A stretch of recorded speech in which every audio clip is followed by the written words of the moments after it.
Hello, and welcome to another week of the Abusecartoons Livestream. And yes, another late start. It's so hot here when I have to go out in the morning. It takes a while to recover. I wish I could, move things around a little bit more, but for now, we'll have to see. But so apologies to North America if you're trying to watch this. It's getting later and later. But we'll just keep moving things around so no one will be able to find it. Oh, well. Alright. Oh, that's right. There's already something I was thinking about. A digital ink joke, if I can draw an inkwell. But, yeah, I hope everyone's doing okay. Sounds hot everywhere. But then they're talking about how to make this to make things sound as hot as possible, they're not measuring air temperature anymore. They're measuring ground temperature. So of course that's like 10 degrees Celsius higher. So it does sound like the end of the world. All right, yeah, something like this. Oh, that's right. They have that now in Photoshop, don't they? So that was a thing that I think at first 3D programs had a symmetry tool or something. So yeah, oh yeah, that's right there. Oh wait, that's not it. Is it? That's not it. Let's turn that off, whatever that is. Oh, off.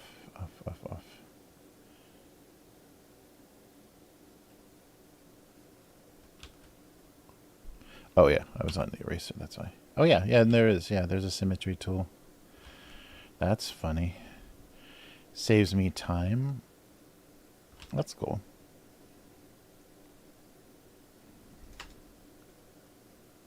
Yeah, there we go. So, yeah, anybody that's done like Mudbox or any of that sculpting, yeah, you could just draw perfectly symmetrical stuff. Yeah, for me especially, that would be nice for bottles and things, because I'm always like spending time, But then, just like some of the other stuff I've done, you'll be able to tell that suddenly I'm using a tool and the wonkiness is gone. The strange look of things will be over because, yeah, they'll be perfect. I guess my drawing still won't improve. But, yeah, that's right. I forgot there's a symmetry tool now. Oh, amazing Photoshop. Hopefully they'll get their AI drawing tool.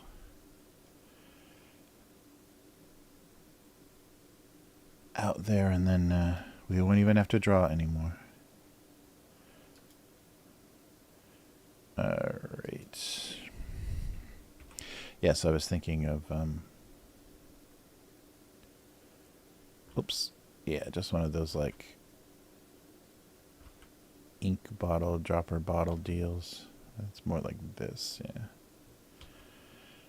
Yeah, the asymmetry is a big part of the look of this cartoon. Hey, unknown girl, and some empty friend. Thanks for getting here early for the late stream.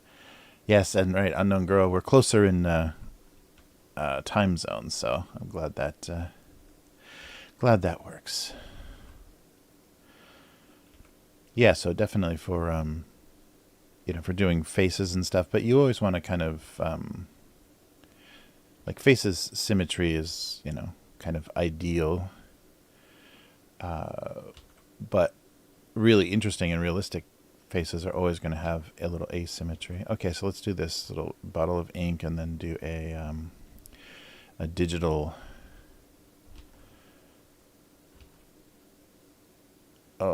digital stylus kind of thing here without looking too strange.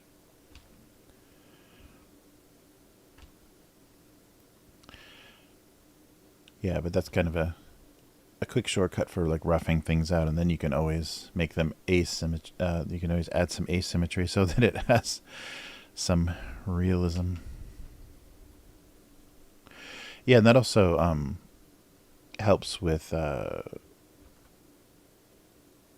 This is looking weird. I guess I should just draw this pen. That'll be easier. But that helps with people that are constantly having to mirror their artwork. I want to make sure this looks digital, though. That's the big problem. Is drawing a stylus that doesn't look like an actual pen. I think this works. A little skinny.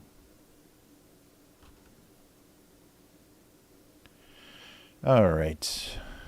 There's some kind of weird digital. Yeah, I think that works. And this should probably be a bit bigger and a little bit fatter. There we go. Yeah, I'm starting to see more and more, people that just do those video essays on YouTube. They're using a lot of AI generated art.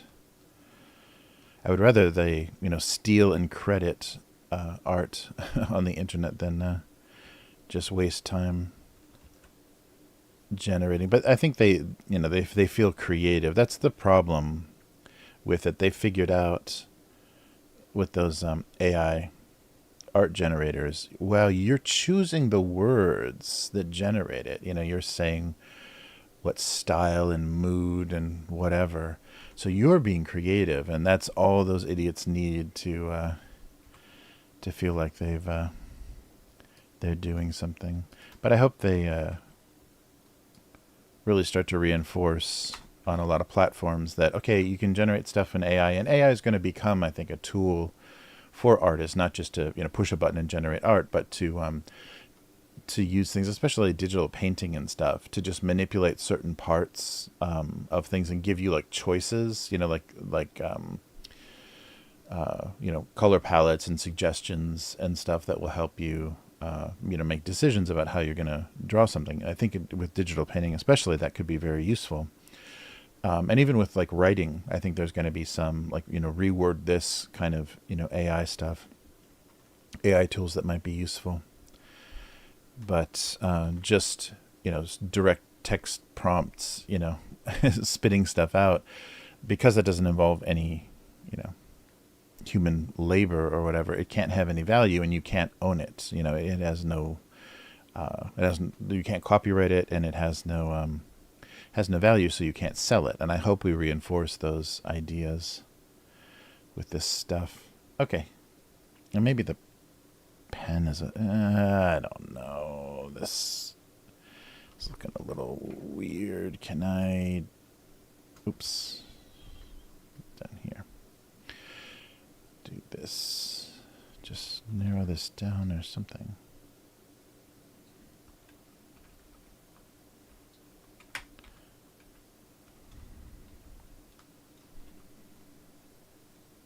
Yeah, something. Oops, isn't right about this.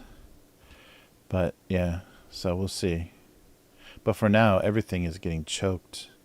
Every digital store front is getting choked with, people trying to just scam books and, I'm sure the those sites that you can do royalty-free, art, like kind of clip art for.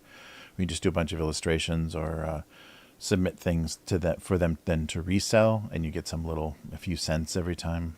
I'm sure those are being flooded with AI art, and if they're not, they don't know what's going on, then they're going to try to sell it. Yeah, and I saw a headline that said OpenAI is quietly discontinuing their AI detecting tools. So they don't want people to be able to check and see, kind of reverse the process and figure out if it was generated with their software or not. Crazy. Oh, some empty friend. So this last weekend, it was really well. Oh, San Diego Comic-Con, right? Oh, that's right. San Diego Comic-Con without the movie studios. That's amazing. That's like the good old days. You had to go back before all that. Not with them. Were actually comic books there. Yeah. From what I remember, the last survivor. I think the last time I went, the last like actual person selling comic books was still just that Bud Plant. His book thing. I think where did they? They're based somewhere in the North, San Francisco or the Northwest or something. But would always like kind of recreate the store in their booth, and it was really big. But they were like comics and books and everything. But the dealers for like the long boxes of comics were getting more and more rare, and it was more vinyl toys or like Funko Pops. Not even good, not even like the good Hong Kong vinyl stuff, but Funko Pops and kind of toy junk dealers. And and the booths for the studio stuff were getting out of control. Yeah, but even when I was like exhibiting there, and I would have a table, I guess it was a booth technically, but pretty small in the small press area. Yeah, still that got treated pretty miserably. All right. But yeah, that would be amazing, San Diego, without all the, you know, because all those people are just trying to, they're just, you know, there to harvest stuff for eBay.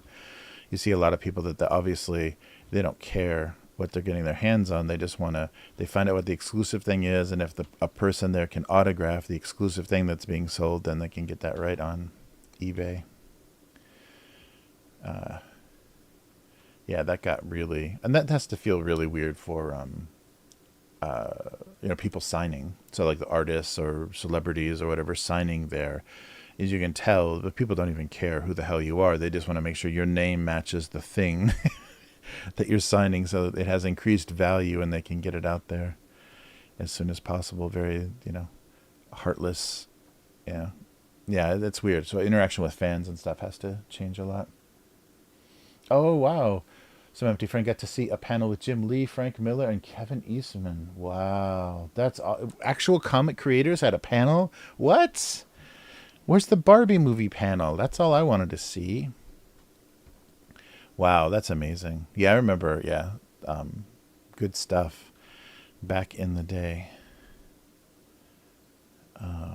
But yeah, instead of just, we're showing trailers, we're showing Comic-Con exclusive movie trailers and all that nonsense. Oh, that's got to be great.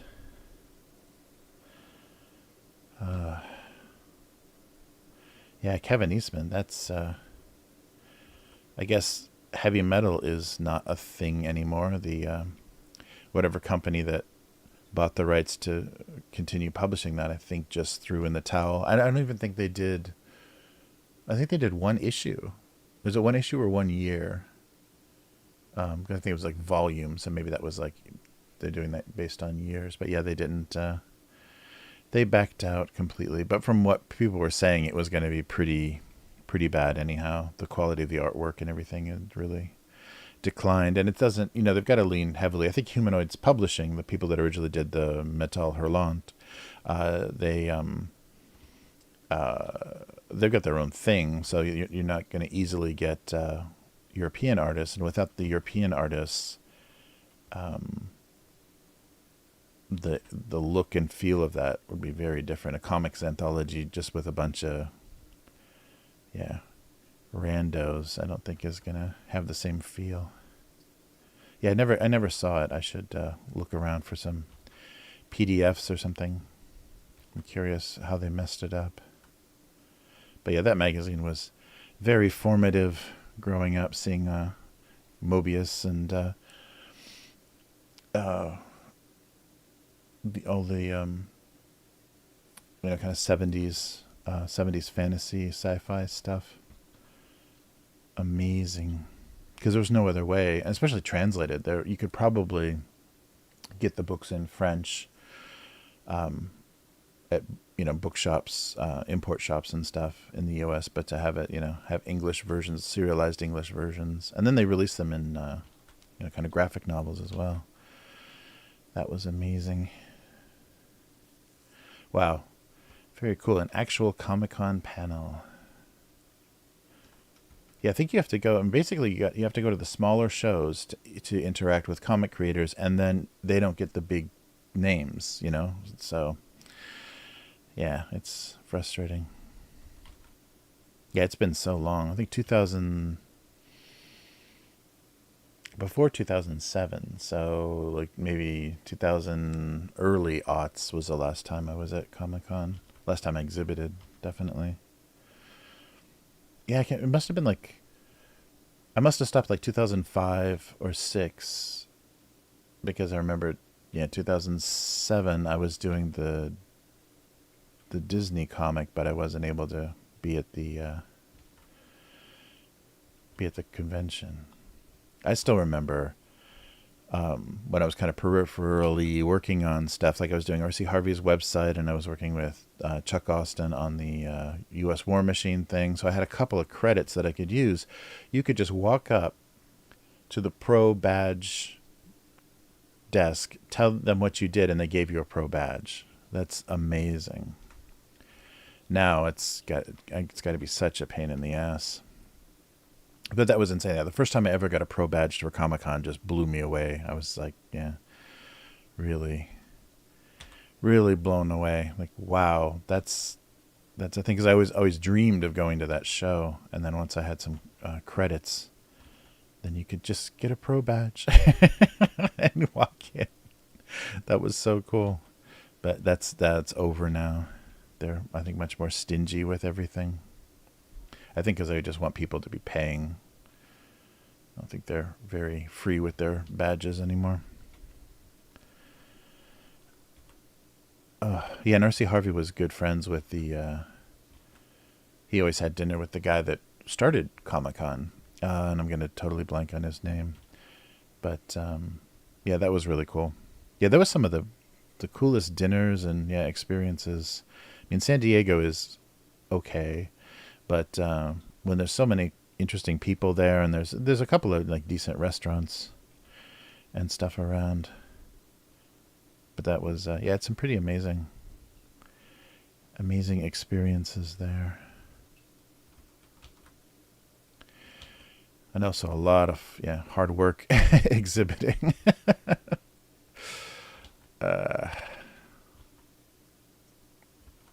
I think one year I thought, oh, no problem, I won't get a hotel. I'll just drive between LA and San Diego every day. That was insane. Yeah, that was not good, because it's like, if there's traffic, it's like more than 3 hours. So you're gonna catch the morning rush probably. So that was a bad idea. The one I stayed at like this, was it like Lucky 7 Motel or something? A real cheap place it was located like kind of towards the water, like away from downtown towards the water, but it was super cheap, and it was very drivable, like very close by. So that was amazing. It was a trashy motel, but I lucked into that. Somebody told me about that one year, and that made things much more affordable. Plus, all the big hotels that are right down there are all full immediately. It's crazy. Yeah, Hall H has the big Hollywood stuff. That's amazing. Yeah, for there to be no Hall H big event. Yeah, because usually, there's just that place is just mobbed. The area around the Comic-Con has blown up. The restaurants and businesses are great now. Oh, that's cool. That's cool. I would imagine, yeah, because they were once Hollywood kind of took over, there was talk. I don't know how serious the management of Comic-Con was, but that they had outgrown Comic-Con. But I don't think the alternative, like where they have the Anime Expo, the LA Convention Center, I don't think that's any better. But yeah, that's cool. Yeah, the one thing I just remembered is that I didn't like about San Diego is that you're driving into the city and you're like, wow, why are all these bail bondsman shops? There's all of these like little tiny bail bonds offices. What's that all about? And then you're there a night when the sailors are, getting their R&R, and everybody off a boat is trying to pick a fight. So yeah, the locals, the locals battling the sailors, is why there's so many bail bonds, because everybody gets arrested for yeah, public disturbance or whatever, or assault or whatever. Yeah, so that's a little annoying. There's a few places in the U.S. that are like that. There's towns that most of the bars are used by the army bases or whatever, so they have a very different feel to them. And anybody does anything, obnoxious, and they can just run back onto the base, and the local authorities aren't going to touch them. Yeah, that's the really creepy thing about San Diego is the when the sailors are in. That's cool. Yeah, the gaslamp district. Yeah. Yeah, it definitely had a lot of potential. And then it's funny, though, when it's all crowded with sweaty cosplayers trying to find a place to have lunch or dinner. All right. Yeah, it's been so long, though. Thought that'd be cool to see how it's changed. But yeah, I can imagine the downtown kind of taking advantage of that that summer event. And there's got to be other stuff going on too. I mean, it's a convention center, so they must have a lot of other stuff that's not Comic-Con. So that would make everything better.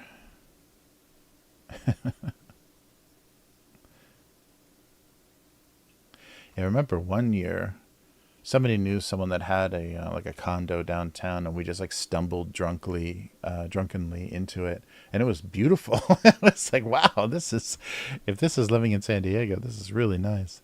But I'd never be able to find it. But we just kind of stumbled in to a place. Oh, I know this guy who knows this guy. I know he said we could stop by his place, and we just ended up walking into this guy's condo. But it was, yeah, very nice. All right.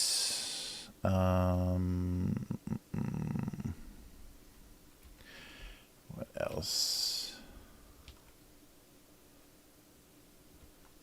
Yeah, I really liked, my favorite show ever was that Alternative Press Expo that they had in San Francisco. But I saw that was like 2017, I think, that died. That was discontinued. I think it was the same. It was the Comic-Con guys that ran that. And it was just all small press. And so it was this concentrated, like you sold so much more stuff. You met so much more people because you weren't in this like weird ghetto. The whole show was alternative press. And of course, there were the juggernauts of alternative press, like, Shannon Wheeler and a lot of the guys that were cleaning up in the all the Fantagraphics and kitchen sink press, all those guys were there. But you could actually meet creators, and you just had a lot more access to people because it was a smaller show, so it was really cool to interact with people that way. All right. Oh yeah, I haven't done any like a slot or a shelf. Oh yeah, like a built-in bookshelf. That might be an interesting visual.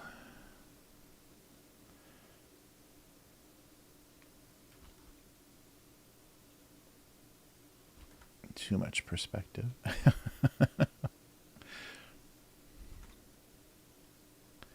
Yeah, this might be kind of fun.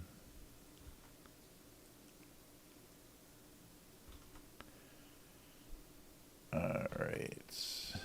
So does the built-in bookshelf have a face? I guess it could. Yeah, that's cool. Yeah, I think the first Comic Cons I ever went to were the Chicago. I think it became Wizards pretty quickly. Um, and then when we moved to Los Angeles, I never went to the New York Comic Con. And then when we moved to Los Angeles, then I had access to San Diego. So from the late '90s, I was like at San Diego every year. So maybe a little bit less than 10 years of San Diego Comic Con. But that was always the dream, like when you're a kid, seeing ads and photos and stuff about San Diego. That's where all the, this is not going to be good. That's where it's all happening. So what would be on a waste to have on a built-in bookcase? Maybe like, this is not going to work, is it? This is not going anywhere. Oops.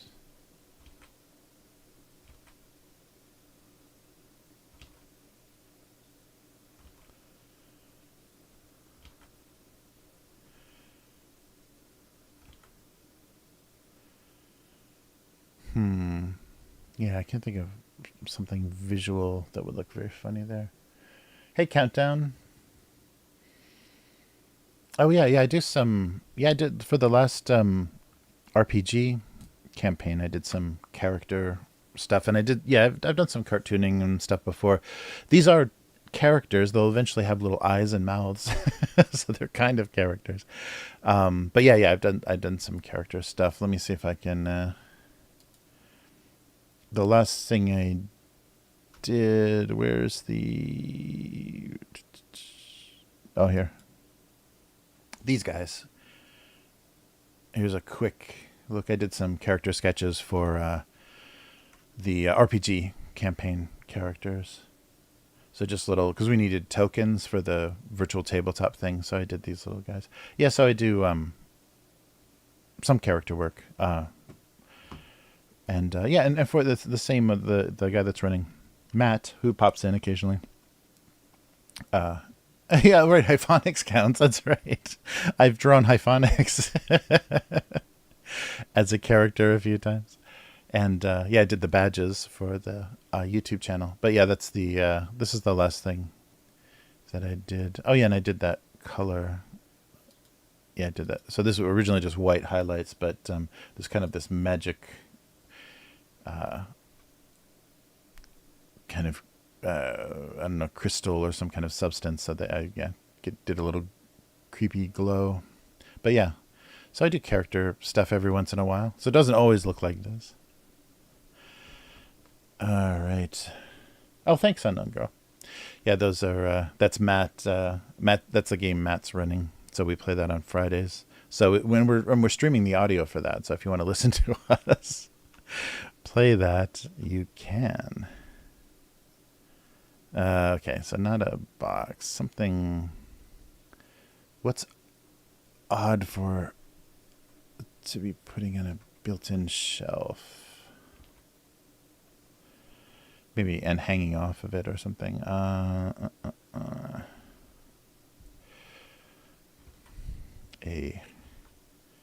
hat? No.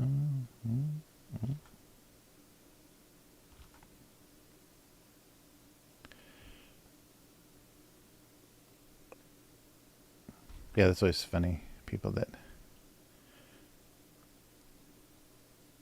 the things they decide to display. Yeah, maybe this will work. All right. Yeah, let me fill this in so we can place it a little bit. There we go. There we go. An awesome trucker cap, and what else? Oh yeah, we can have the other built into the smaller one judging it. All right. And something else. I can get rid of the milk cartons and actually the book though. The phone book looking thing might look nice.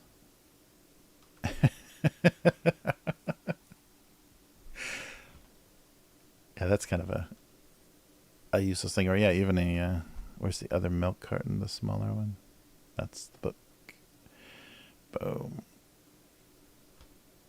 Oh yeah, get rid of that. Yeah, that's gonna be too. Yeah. Small. Yeah, we'll just go with something like that.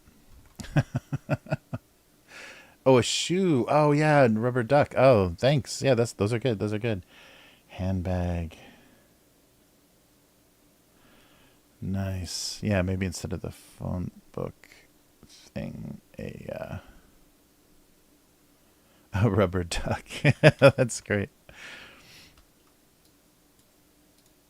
Wait, so we can do. Oh yeah, maybe. Oh wait, do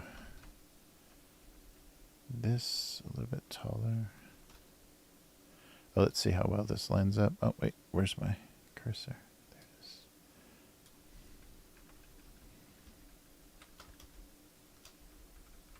it is. Okay. Boom. There we go. Yeah, make this a little bigger. All right, a rubber duck, or I like shoe. I'm not great at drawing shoes though, but I can give that a shot as well. Nice.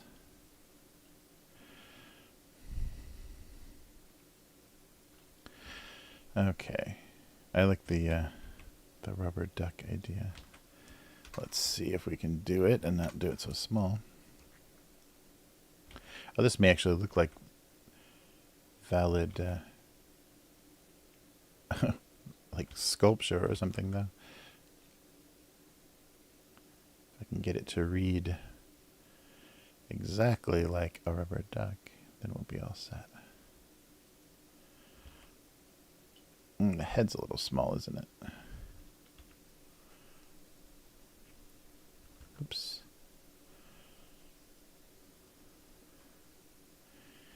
Yeah, the head should be bigger, so let's see. Just cut it off.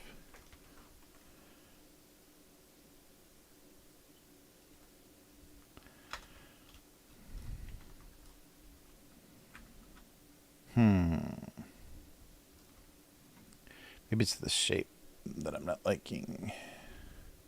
Yeah, make it more. Oops. Oh, what's going on here? There's some weird remnants of, of that shift. Okay, let's draw this out a little more, and then this big and round. There we go. Yeah, that more duck-like. Actually, we'll do that with just the color. Yeah,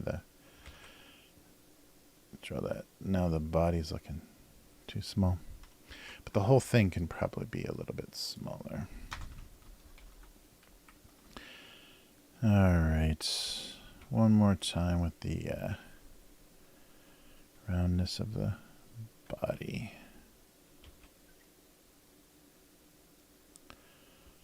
Yeah, something like that. And let's fill that in. I guess it should be fitting inside. Rubber ducky. Nice. Yeah, I'll do everything in the coloring. Yeah, and I'll do eyes on the shelves as well, so they're conscious of being wasted. Okay, so let's scale everything up a little bit.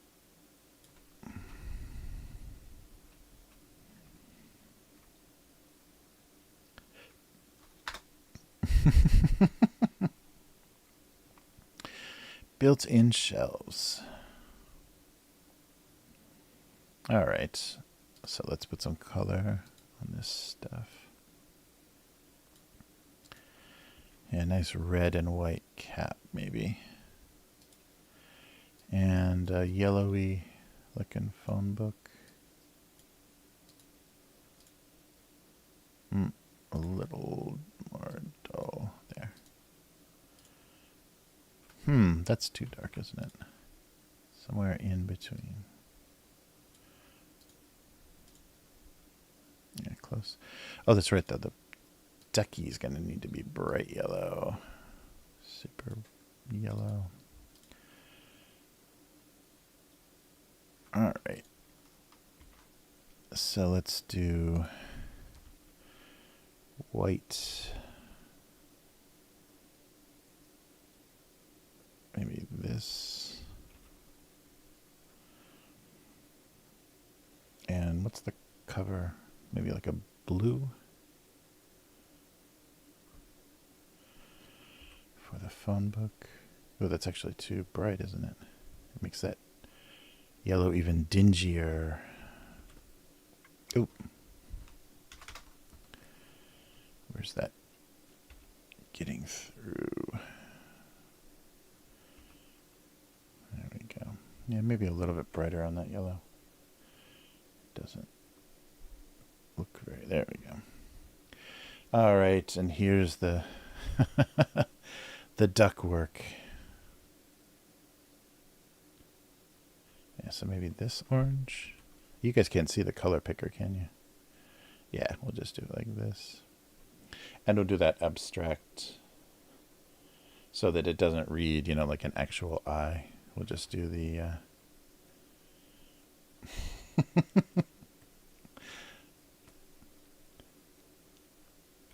the duck eye. There we go. Creepy, piercing duck eye. All right, should the cap say something on it?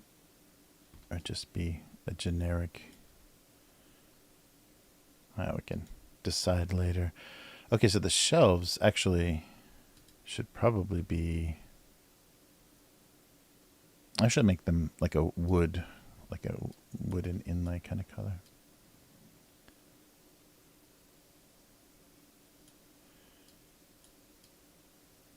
Yeah, so there. That'll kind of pop stuff out. Maybe. Yeah, like that. You can even draw some wood grain in there. Yeah, then there'll be some actual shading to do. All right. So let's shade up the duck. I like that. The shadow under his eye makes him look even more psychotic. I get this like Psyduck looking thing going on. Oh, and maybe some, the fake wing. All right.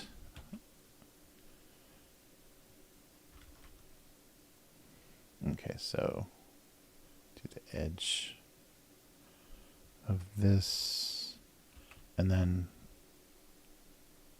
maybe a shadow.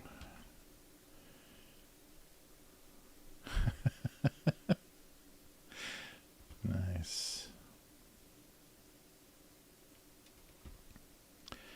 The same thing here.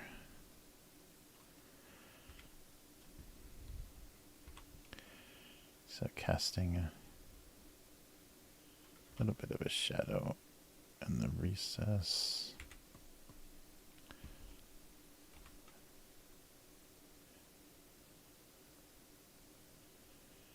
And yeah, maybe a bit on the cover.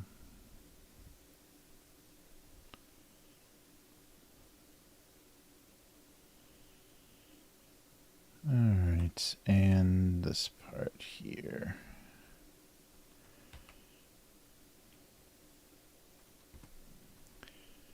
And the same for this.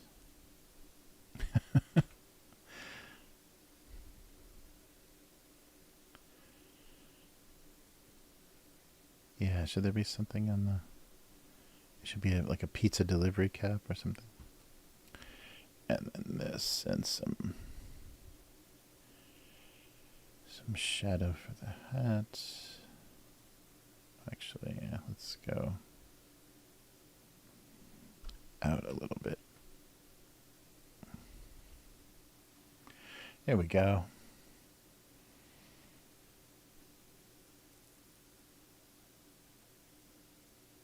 Oh, okay. On the color, yeah. That's cool. Oh, nice. Yeah, hunter's cap. That would be cool. I don't know if I get the orange. I can't get orange to read so bright, so maybe the safety, it won't read as safety orange very well. Let me see. Yeah. Let's do. And then I think the duck needs to have some.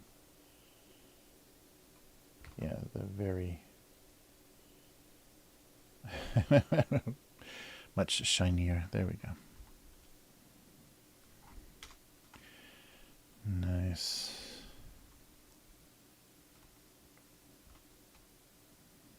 Yeah, something like that. Oh, so maybe these should actually not all black. Yeah, these should be like that. There we go. Then that would make sense for how it's casting shadows. Okay, now they become characters. So let's see. Here for the eyes. Yeah, that would work.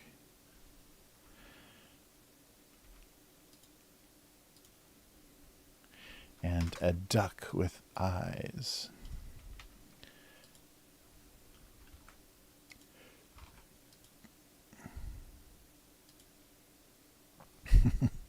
And then the shells. I might have to flatten. No, I think that works. Yeah, kind of the wonky shelf eyes. So are they frowning? Are we gonna, let's see, because that would be a way to kind of force the perspective, or so it made it look flat. Now that looks a little bit too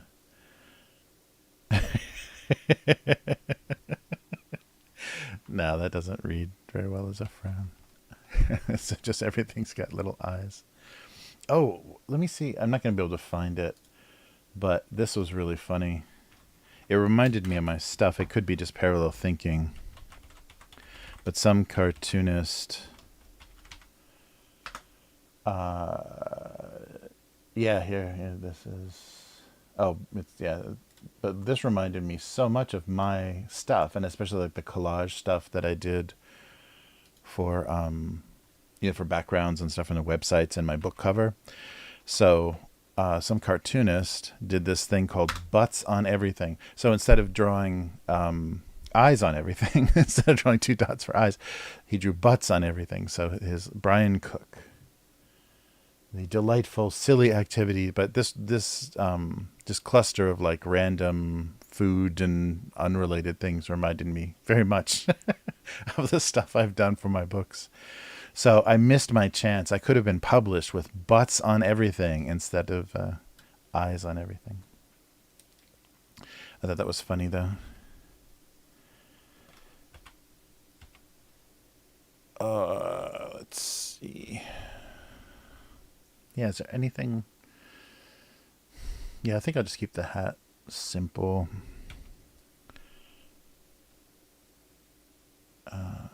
Yeah, just so it looks as goofy as possible.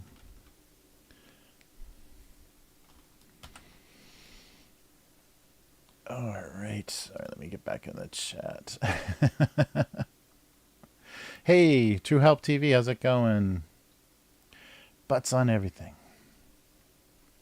Yeah, it just that kind of flat composition reminded me of that stuff, of the collage stuff I did so much.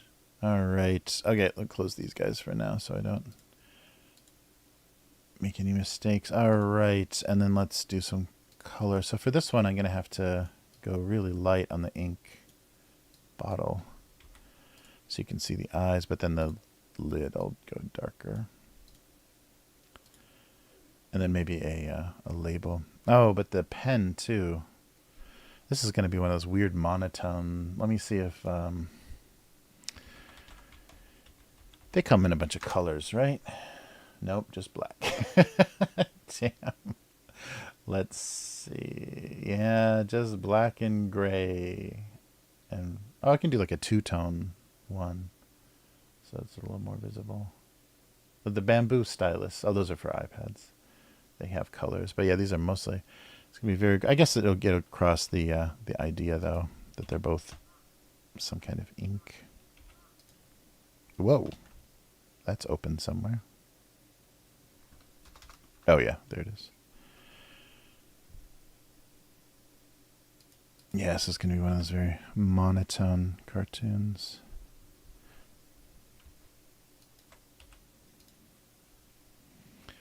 So this tip, and then this can be super light gray.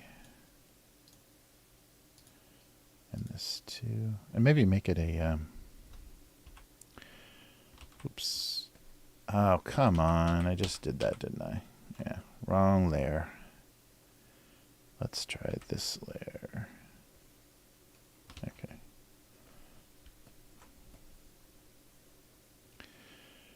Okay. There we go. But should we do a two-tone thing? Oh, that's just... Oh, yeah.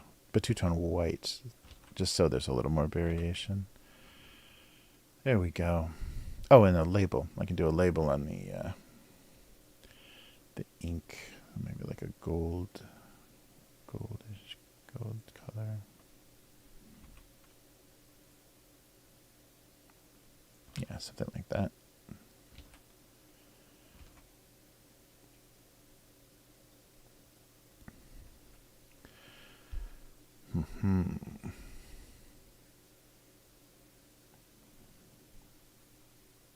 Yeah, something like that. Maybe put a red stripe or something in there. Oop.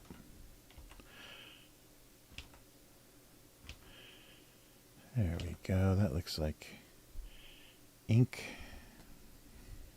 So let's see how the shadows look on this. Where are we here?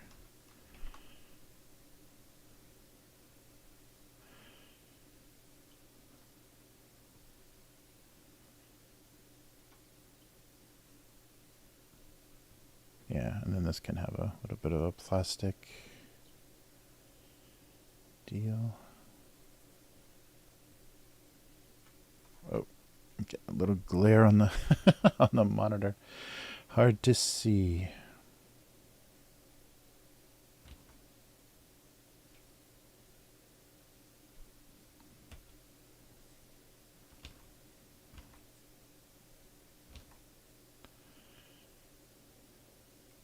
Jeez.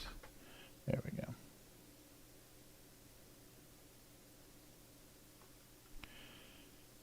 Okay. I think that works. And then just a little pass of white to make it extra plasticky. There we go. Maybe the bottle too, since it's probably glass.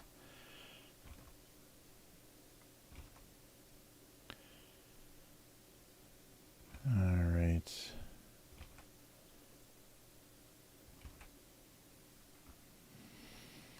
I think that works.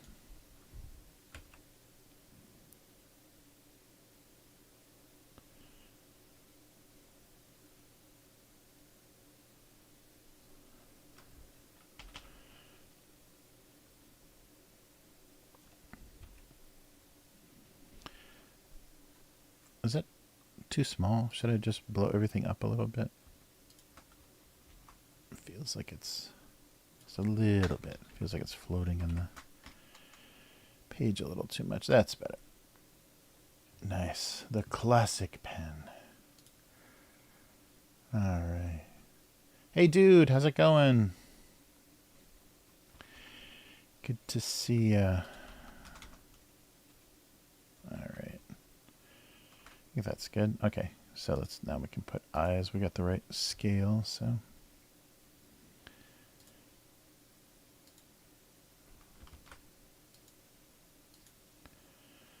Digital ink. Oh yeah, maybe we'd put the eyes there so it's nice and readable. There we go.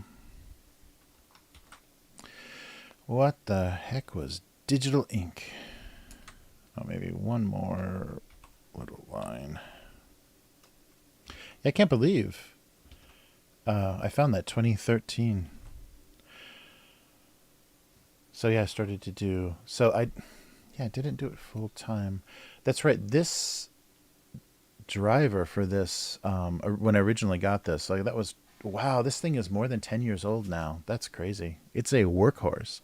But yeah, the driver was really bad for like Windows 8 or whatever I had back then. And it was really hard to get this thing working. So I think that's why I had that little run of cartoons that were obviously drawn by a mouse, because I couldn't get this tablet working. That's funny. But yeah, that's 10 years. That's crazy.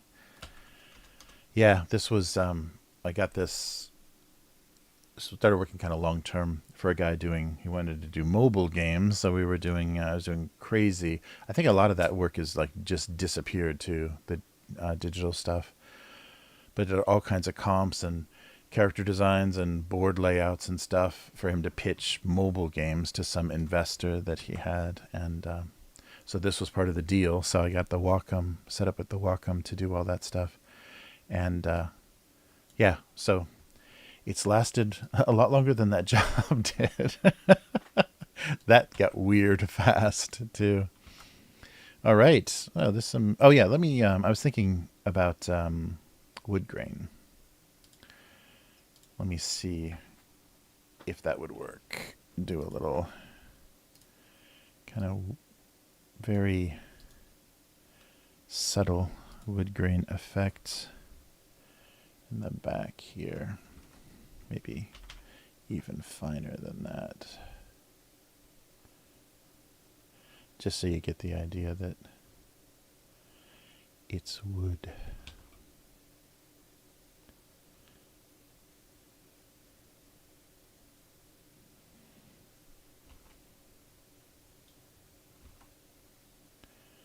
I might have to lighten this a bit. I like the duck's psychotic look.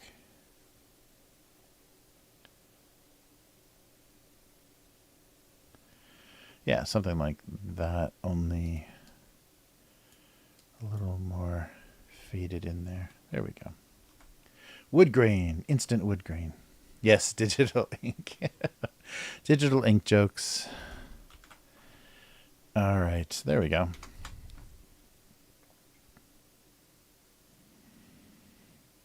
All right, so underutilizing the built-in shelving. And digital ink. All right, look at that. 2 ideas, bang, bang. Yes, always when I draw teddy bears and rubber ducks, they always have their real eyes. And then the painted on ones. All right, well, let's see what kind of insults we can find this week on the come on, in the archives. So if you want to read thousands of these cartoons, you can go to gocomics.com/domestic abuse, and there we go. There it is. So this is the Go Comics website where this appears weekly. And there's a lovely little comment section. And there's a ton of cartoons on here. There's just thousands of cartoons. This is one of the big syndicators. Andrews McMeel is one of the huge syndicators. And they do all kinds of stuff. Although I think they've been having some lean times recently. They've cut back. They were doing publishing, like RPG publishing and stuff, tabletop stuff. But that stopped. So I think... maybe the pandemic didn't do them any favors. Let me squeeze this over a little bit. There we go. And keep open the chat. So we're doing August.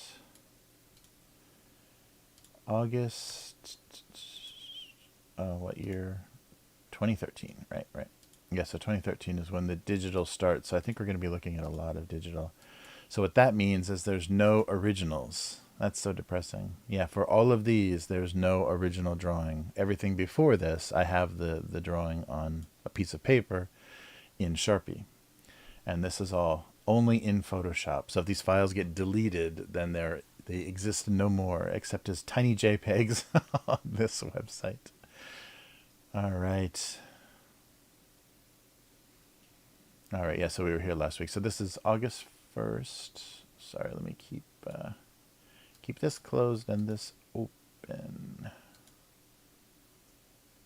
Where is it? Where's the... Oh, it's the same. It's this deal. Okay. Nice. Oh, wow. I feel good. I'm surprised you don't lose your show once in a while from this negative comments. Yeah, they've gotten, they kind of come and go. Like people, angry people find them every once in a while. All right, but it's been a while. And I think their moderation and stuff has gotten a lot better on this site. Okay, so this wasn't as funny as I thought it was when I wrote it, obviously. August 1st, 2013. So it was obviously a cereal incident. So there's missing breakfast cereal. Anyhow, let's continue. So we'll do August, September, October. Ooh, stapler joke. And it's the red streamline. All right. August 6th. He did his job poorly, but with enthusiasm. Till he ran out of staples. Nice. Could never keep things together. Very good. All right. Ooh, a lot of office supply jokes. August 8th. Most of their time was spent trying to figure out how to write an email. So, another digital ink joke. Where does the E come from? On walls of spray cans. Try E graffiti then. I spray. All right. Ooh, a telemarketer headset. August 13th. His inability to provide customer service may have been caused by his hatred of customers. Or the customer's hatred of him. Both. August 15th. Neither of them could admit they hadn't received a page in decades. Pager jokes. Yeah, I remember first when we had our own kind of internet company going and had our own servers, we literally had just had a little script on the server that would page us when it was down, when the server went down. That's always fun to get. There's not much you can do, but it's always good to know when your business is frozen. August 22nd. He contained all 8 essential vitamins and loathing. Nah, that doesn't work. August 27th. He contained enough sugar and caffeine to possibly bring back the dead. Calf pow. Is that all it takes? Yep, caffeine and sugar. August 29th. His guilt over landing butter side up was unbearable. Yeah, survivor's guilt for butter toast. Guilt is fruitless. Without jelly, guilt is fruitless. Keep your butter side up. Oh, yeah. Oh, yeah. No, I did. Oh, I was going to say I should have put some melted butter. I did. There's a little, it's kind of subtle, but you can see there's a little bit of butter line there. You always got to get the butter line in there. All right. September 3rd. For him, putting salt in a bowl was just not okay. Oh, no. Oh, no. 9 comments. I always worry when you see that many comments over a very mediocre joke. The funny thing is, that's a very common thing. I think it's a Shinto. I think it's a Shinto practice in Japan for purification. So there's a restaurant next to my office downtown, and they have a little bowl out with salt in it, and it's a purification kind of offering, and good luck for the business. And they're doing pretty well. They survived the pandemic. They've been around for longer than anything in that area, so it must be working. So salt in a tiny bowl will keep your business going. Don't you mean bowl? Oh, did I? I must have been a typo. I wonder what I must have misspelled it. Maybe it was bowel or something. I have no idea. I must have misspelled it. Where's the salt? I've been trying all day to tie salt in a bow. Oh yeah. I must have missed the L. Yeah, salt in a bow. That's what. Yeah, my typo is why there's so many responses. Salt and Bowl are dating, and Bowl found out Salt was cheating on her by putting himself in a bow. It's just not okay. Oh, thank you, Nicole. Trying to save my mess. Yes, I must have. Yeah, it must have been a typo. Yeah, that's unfortunately spell check doesn't check your mistyped words, just your misspelled words. If it's an actual word, it doesn't get caught. So yeah, that's why there's so many comments. I forgot the L. September 5th. Sadly, they had no idea what they were seeing. So canned green beans and frozen green beans are not green beans. The missing link.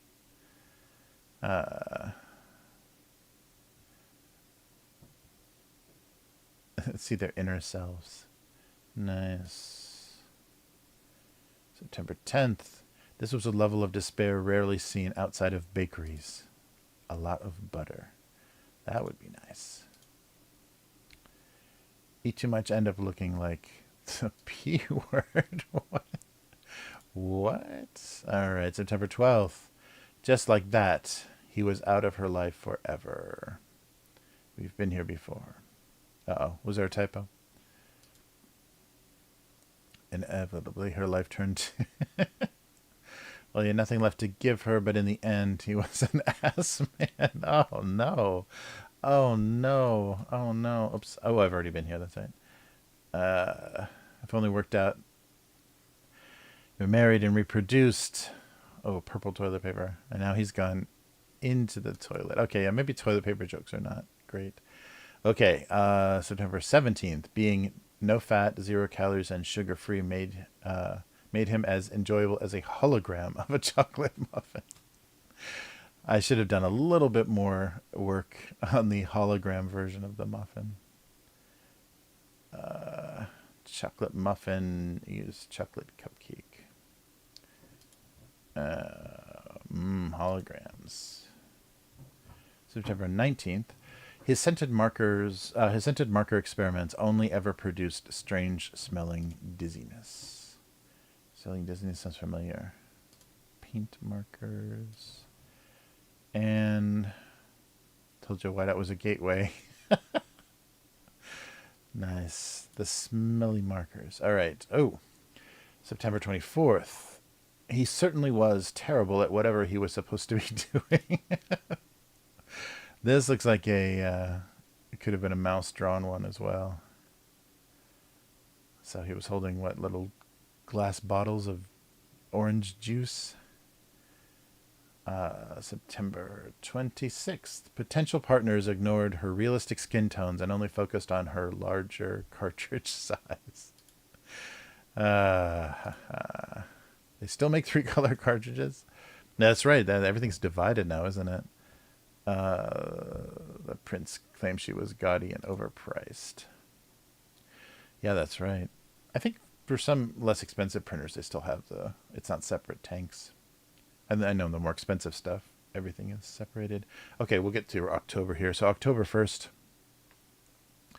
During a government shutdown, the cheese knew that their efforts to shut down digestion would finally be recognized.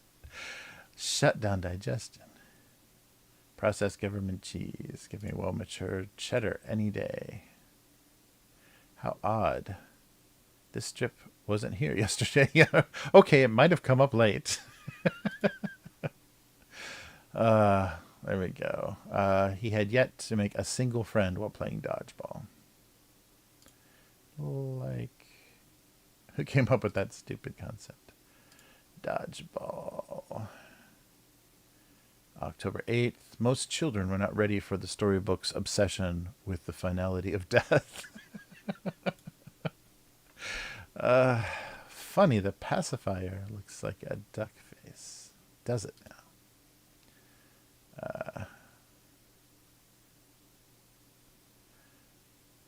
There we go. Oh, there's a reply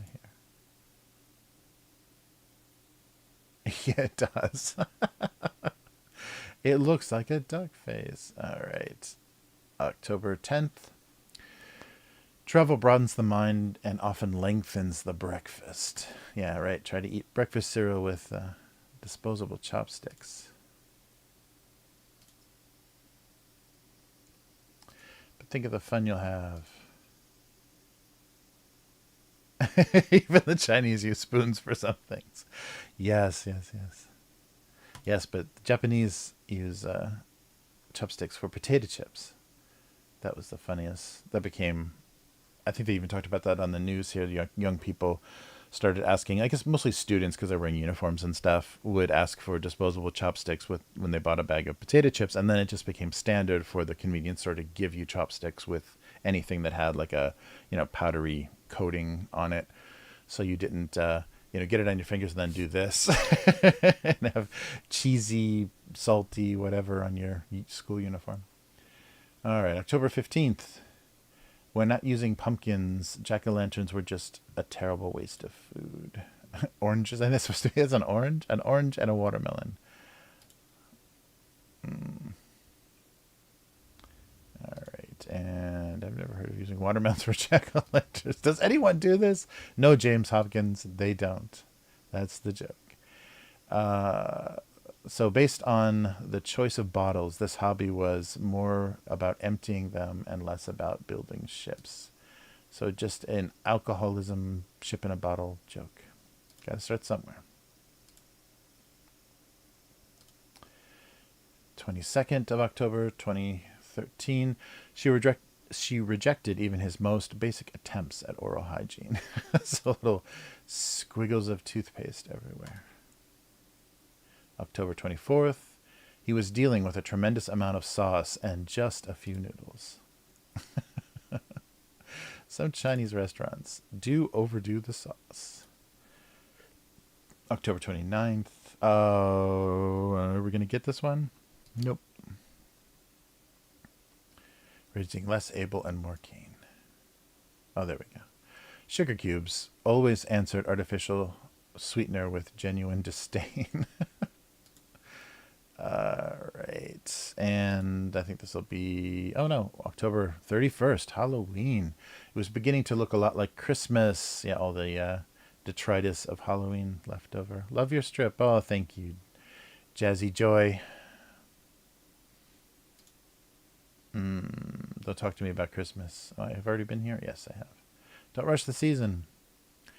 Yeah, that's funny. I've said this a million times, but in Japan, there's no Thanksgiving. There's a workers' Thanksgiving. I don't think it takes place in November. I think it's like a May Day kind of thing. So we go straight from Halloween to Christmas. So literally on November 1st, it's Christmas decorations everywhere. And because it's not a religious holiday here, more secular, they try to get rid of it as fast as possible. So the Halloween decorations actually go down before Christmas, which is kind of funny.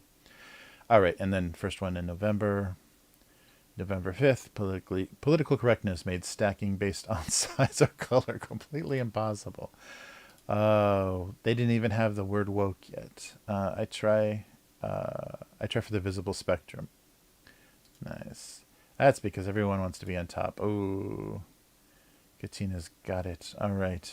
Yeah, there's supposed to be the stacking cups. All right. Now we got to write this thing. Yeah, so not too bad. Just just some people freaking out in the comments about my typos. Yeah, it's funny.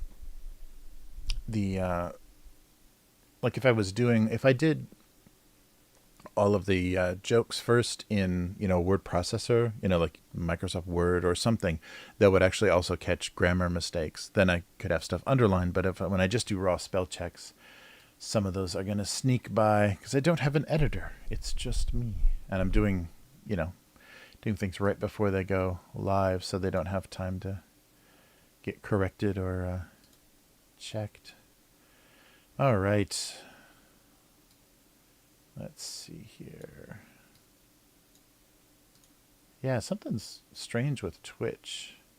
So I'm broadcasting to Twitch, but it's not saving it in the VOD. So before I log off, I'm going to cut the highlight and see if I can save the file, because a lot of the past broadcasts on Twitch are disappearing. All right.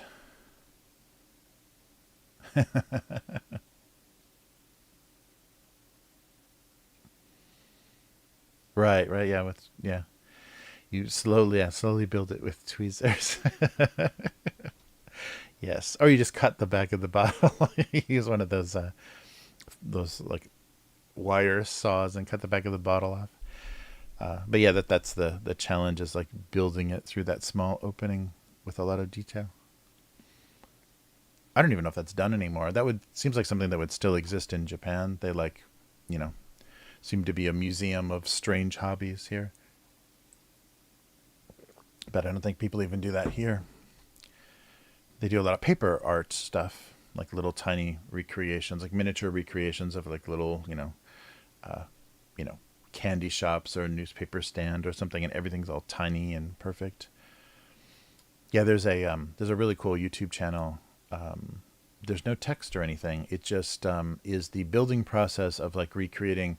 Like they'll take the whole, made by an outlet, like what are those called? The box, for the we need to do a cutout in a piece of drywall for an outlet or a light switch or whatever.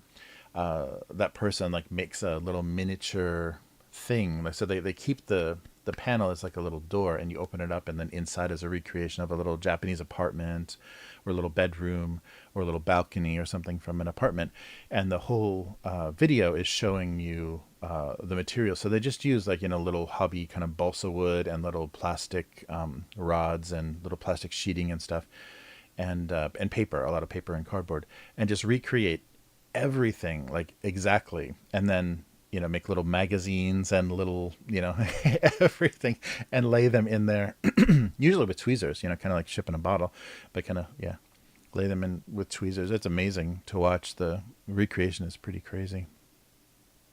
It's just like, so it's little dioramas. They end up with like these little miniature dioramas, but of really mundane stuff, like really recognizable, mundane Japanese stuff.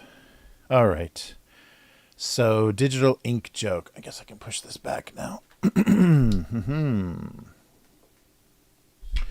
All right. Oh, and it's on camera. There, it's not on camera. Okay. So digital ink. So wondering how ink could be digital, or pondering the existence of it. Maybe a sad looking inkwell might work.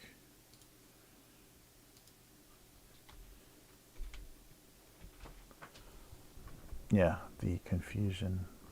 Yeah.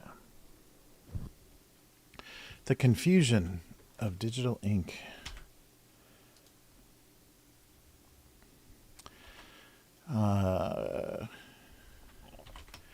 Had trouble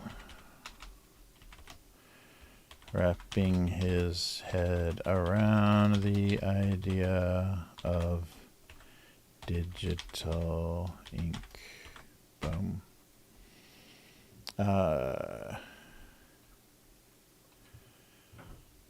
Yeah, so maybe not this idiom. This stupid cliche.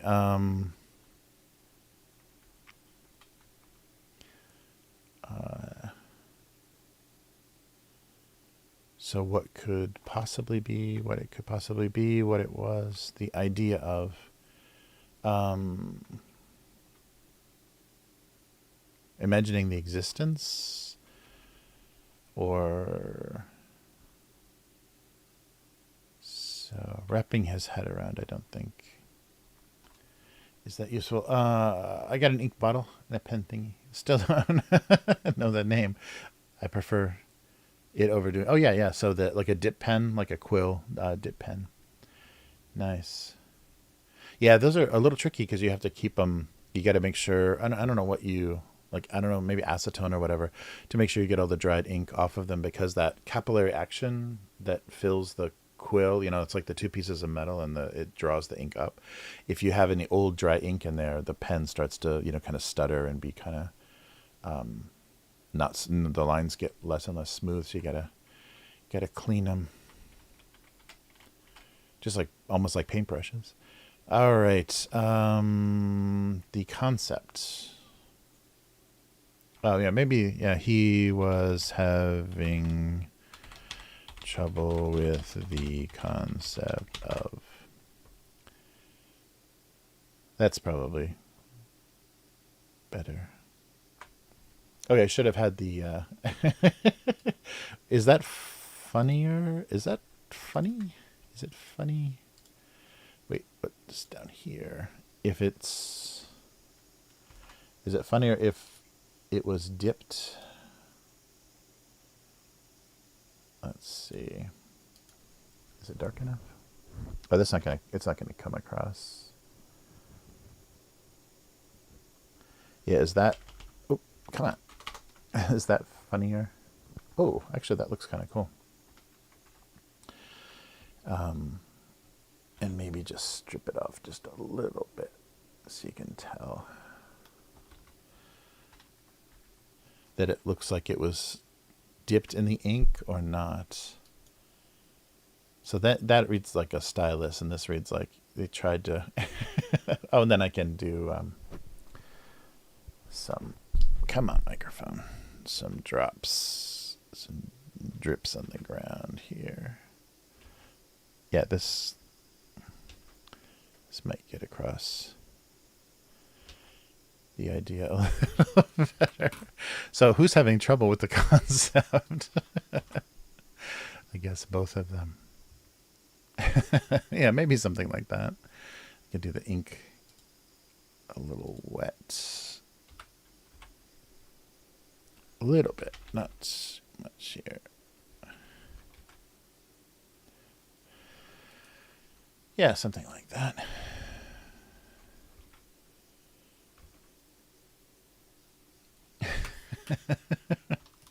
Sure, you dipped the pen. Oh, thanks, dude. Thanks, unknown girl. Yeah. Then it kind of is a little more humor, and it's a little more visual to look at too. I was worried it's pretty gray. All right, so he has having trouble with the concept of digital ink. He dipped his stylus in the inkwell. All right, so I guess the he can be ambiguous. The he could be the guy, the guy who owns both the inkwell and the pen. All right. The built-in, is it hyphenated? Shelving. Felt strangely underutilized. Underutilized. That's a not funny phrase. Make sure that's not hyphenated. Oh no, it's one word. Wow. Underutilized is one word. That's a heck of a word. Strangely spelled wrong.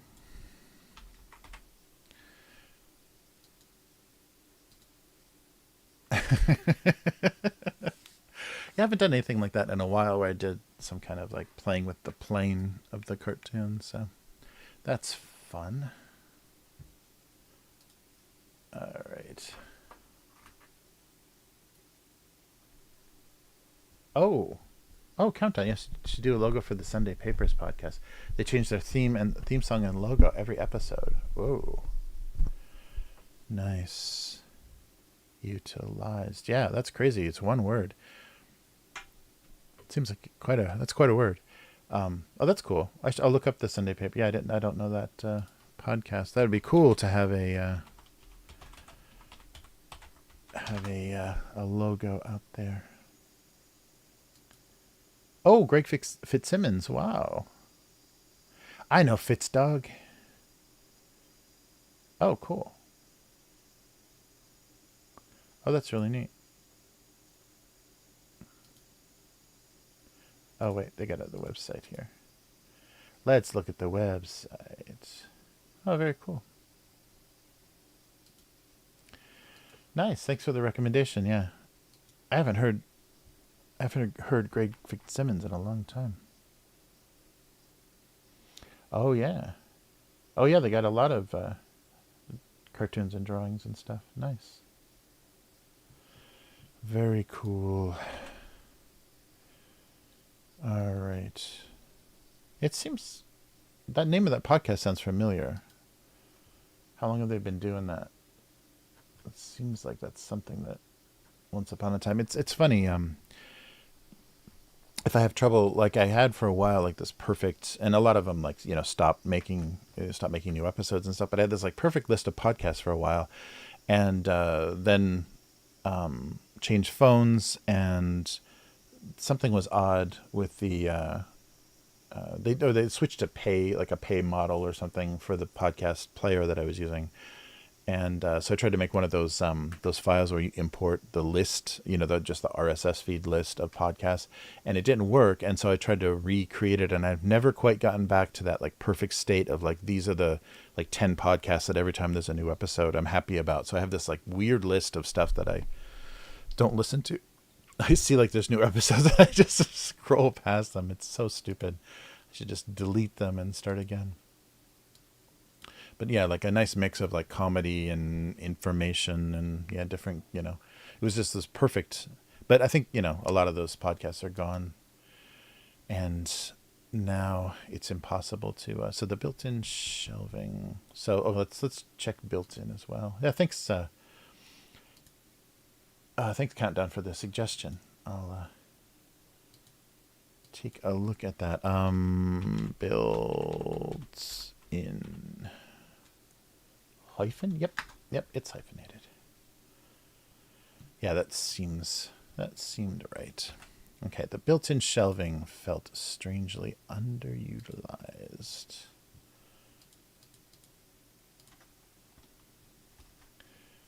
And he was having trouble with the concept of digital ink. Yeah, sometimes too when I rewrite jokes or change like the tense of something or whatever, I'll leave a little like fragment or like one word that's wrong and I'll read it like multiple times and I'll just keep skipping over it. Like, oh, that "to" isn't there. It's like I'll leave some little fragment word, and that's so weird that you don't see that stuff. Yeah, they say especially if you're proofreading just like a single line, actually reading it backwards, like reading the words in a reverse order and looking at the spelling of them, and then also making sure the word order makes sense is the best way to do it, because it throws off your, you don't skip through it, you don't just like see the shape of words and jump past them. Yeah. But yeah, it's not easy to do. He was having trouble with the concept of digital ink, and he dipped the stylus. The built-in shelving was feeling strangely underutilized. I think we did it. So it's time for more craziness. Some more craziness from 7-Eleven. So unfortunately, 7-Eleven doesn't have a little theme when you enter the... I don't even think they have a chime on the door. But Family Mart always has. So let's switch to the convenience store.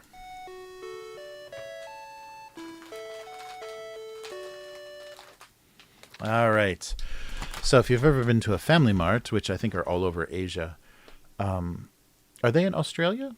I wonder if they've expanded that far. I think mostly Asia. I know that, they've expanded all over. So this is all stuff that's part of this like new weird flavors for the summer. So I think last time we did pineapple cookies. And those really strange white chocolate Damone, like the Japanese soda. Those, even my daughter said those are horrible. Those are too weird, and she likes like really strange mixed up flavors. And there were Pop Rocks. So it was Pop Rocks, white chocolate, and gummy, and Japanese soda. Too many flavors. And and then the matcha corn. So here's another strange set. So you're getting 3 for the price of 1 here. Another strange set. So a couple of these are baked chocolate. So the first one is baked chocolate with mango, and you can see it's the 7-Eleven brand, and a little keying out there on the green leaf. So the 7-Eleven brand, and they're baked chocolate. So chocolat, yeah. So I don't know what this baked chocolate is. We'll have to find out. But I got a couple of those. So we have this baked chocolate, which looks like kind of bigger pieces, and then a smaller one that is baked chocolate and salted vanilla. So salted vanilla on chocolate. So I'm not sure what baked chocolate, if it's like a little chocolate cookie or like a shortbread, or why they're calling it baked chocolate. But we will find out. And our last odd little 7-Eleven treat is a banana tart.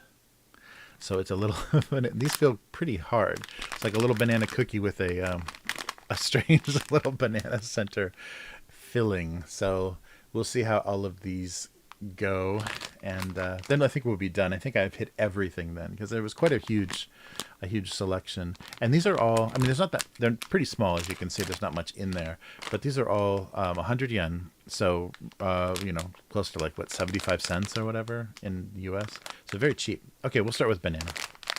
Why not? Last to be introduced, first to oh yeah, these smell like just banana cookies, an actual banana, not like a, that chemical simulation of banana.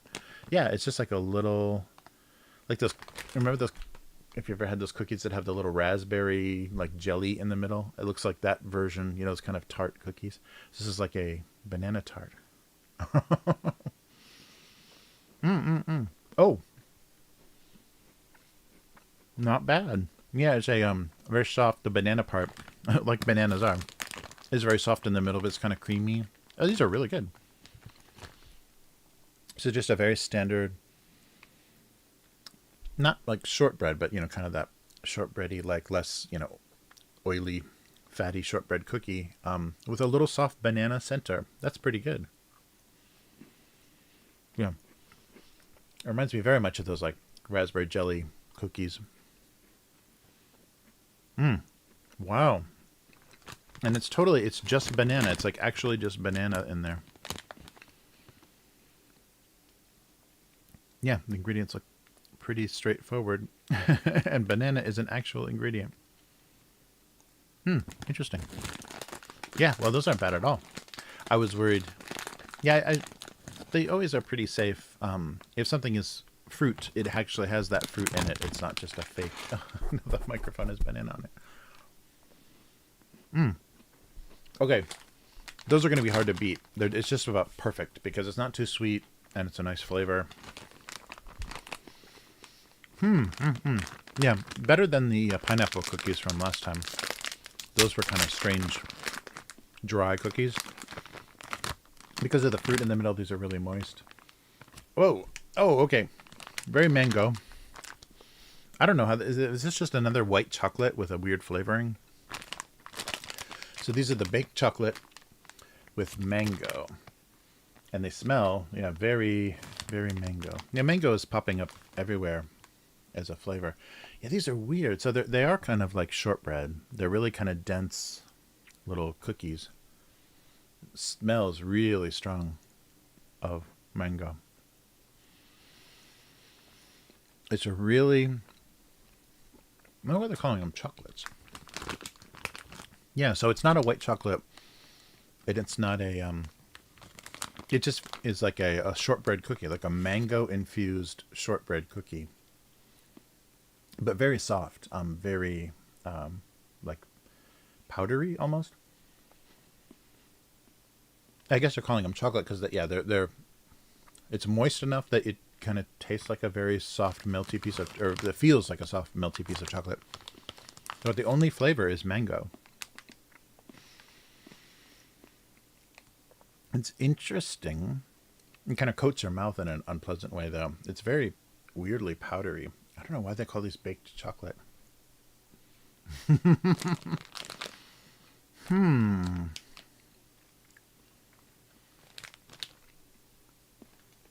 Okay, those are okay. They're not better than the banana cookies. They're kind of strange. Now I'm getting really worried because the second one is also a chocolate, and it's sealed. So this one must be much more sensitive to moisture or something, so they can get stale very fast. That's the bad thing about Japan, is snacks that are very susceptible to moisture. So there's so many of those little silica packs in all kinds of snacks and everything, because even when things are wrapped in a light layer of plastic, sometimes they're not completely airtight, so they can get stale even inside like a little individually wrapped plastic. So when you see this, it usually means these are very fragile to humidity, and we're in a super humid. The humidity's got to be like 90% right now. It's brutal.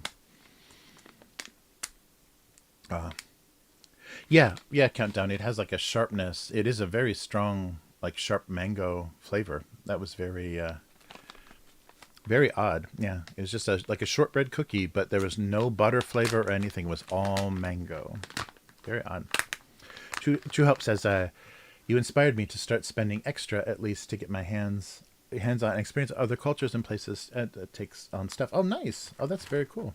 Well, I'm glad. Yes, it's culture. Oh, yeah, these are tiny.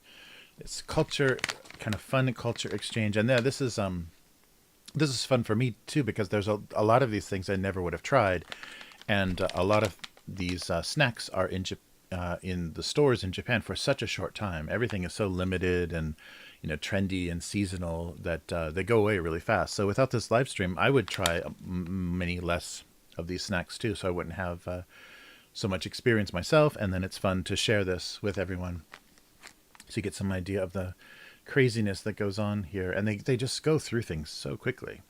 So baked chocolate. So this actually looks like chocolate, like a chocolate cookie more, with salted vanilla. So let's see what that is.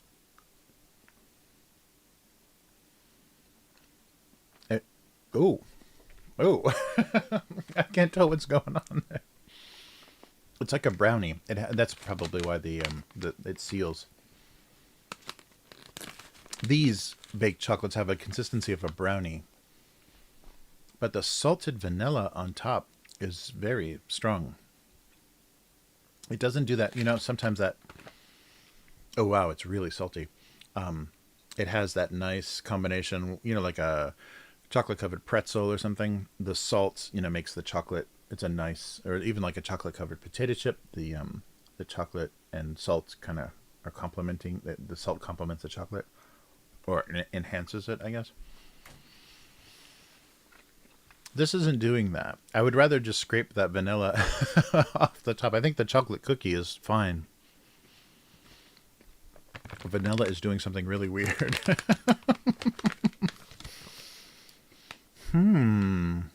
Yeah, it's okay. Yeah, you don't need this vanilla. It's kind of too much. Maybe just a little bit of salt on the top would be fine. I don't know what's going on. I've never heard of salted vanilla before. The chocolate cookie is really nice. There's just like something getting in the way. So it's like a little hard, like vanilla frosting or something, and there's like salt on the frosting. So it's weird. You get nice chocolate, and then there's weird vanilla, and then very salty combination of both of them. So it's like if you were eating like an ice cream sundae with a lot of hot fudge on it, but with salt. It was like rock salt or sea salt sprinkled on the top of like a hot fudge sundae. Yeah, it's exactly the kind of weird combination. It's interesting. All three of these have they're kind of this very similar thing. They're all baked little snacks, but the textures are very different. This one is so soft and powdery. This one is exactly like a little bite of a chocolate brownie. It's a very kind of moist. And this is just a cookie. It's just a little cookie. Okay, so I love chocolate, but I think these banana cookies win. Yeah, they're perfect. They're just, yeah, they're really nice, natural, light flavor. Yeah, banana tart cookies. So 1, 2, maybe? I don't know. These are upsetting. So 3 are not upsetting, but they're not. There's something not right about that. 'Cause I like mango, but it's a really strange thing. Wow. But the banana cookie is not bad after the chocolate one. Yeah, I'm not sure. So this definition of baked chocolate is very random because it definitely doesn't mean chocolate flavor because the mango has no chocolate flavor. And this is more like a baked, like a brownie type baked snack. Yeah, I don't think it needs the vanilla. Just maybe a little bit of salt on a salted brownie might be interesting. Yeah, and the smell of the mango is very strong. Nice. Yes, big win for banana tart cookies for the win. Hey Plexus, how's it going? Nice. Oh, nice. Uh-oh, that's why my ears were burning. Oh, nice. Yes, right? A week has already passed. Yeah, I feel the same way. I'm not getting enough done. Yeah, every night I'm reading a chapter of an audiobook on the tabletop channel, and it just seems like I just finished doing one and I'm editing the next one. I did them. Oh, sorry. I'm still in the convenience store. Hey, I'm still in the convenience store. Okay, so yes. So all hail banana tart cookies. The best of the bunch. Yeah, very good. All right. Yeah, so 7-Eleven's doing some interesting stuff. Yeah, so I last time at Christmas time I did the same thing. I read a book live on live stream, and so I made a lot of mistakes, and I just kind of got through it the best that I could. So this time I decided to read it and then do a quick edit so I could do multiple takes and it would sound cleaner. So it takes a little bit more time. It takes about an hour to read and then another hour to edit. So a live stream, I would just 30 minutes every night be able to just read it, but I think the ultimate quality is better, so we'll see. But yeah, so the last chapter, I don't think I'm going to be able to do it tonight. So yeah, the last chapter of the book I should be doing for tonight, but I don't know if I'm going to have the power. The ending chapters of this book are getting very long. The book isn't paced very well, and these last chapters are huge, so it's taking me more than an hour to read them. So that means I don't have enough time to get them edited before it gets ridiculously late. Yes, so all of these that I was eating today are from 7-Eleven, and I use the Family Mart chime because it's the only store that still has a chime when you come in the door. Yeah, so that's why I was asking about Family Mart, because in every country I think they use that same chime, and it was just a doorbell. I think a doorbell from the 60s that when Family Mart opened, they just put in the store. They just bought it, off the shelf. But that song, since everyone heard that song coming into that shop, they just associated that with Family Mart. So basically, I think it was Sharp or Panasonic. They stopped making that bell because it became identified. And I think maybe they even bought the rights to that little song. So now, every time you go into a Family Mart, it makes that little chime that I play at the beginning of the convenience store segment. Yeah, Family Mart has their own brands as well, but it seems like 7-Eleven is doing a good job of doing a lot of weird variety of stuff.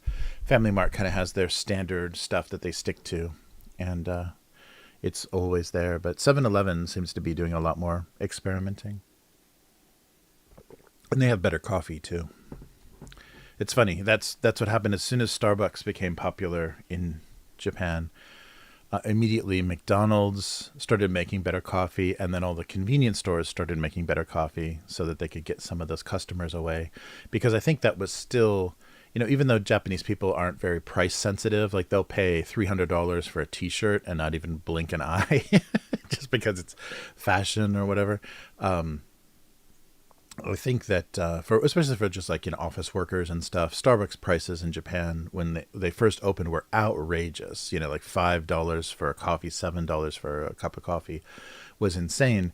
And the prices here are pretty much even across the board. I think you can get cheaper if you just buy coffee in Starbucks in other countries. It's very cheap. But espresso drinks and coffee and everything are almost the same price here. So they just kind of, yeah, made everything expensive. And so, of course, it became status, but then they lost those regular customers. The women that were, shopping with their friends or whatever would buy Starbucks, but they couldn't get like the regular office workers to buy it. And so then convenience stores and McDonald's took advantage of that here and tried to make much better coffee and still keep it around like the $2, like one and a half, $2 mark. So, yeah. Yeah, I wonder. I bet somebody probably sells those old doorbell chimes, and you may even be able to, because now they're all digital, so that they probably include that that chime is probably part of whichever company that was. Let me. The famous door chime. So it doesn't belong to them. Well, they're saying you still can get it in homes. So it was composed by Yasushi Unada in 1978, for an electronic doorbell for Matsushita, who was Panasonic, yeah. Panasonic doorbell. Yeah, it was just a regular product, and they just bought it off the shelf for their stores.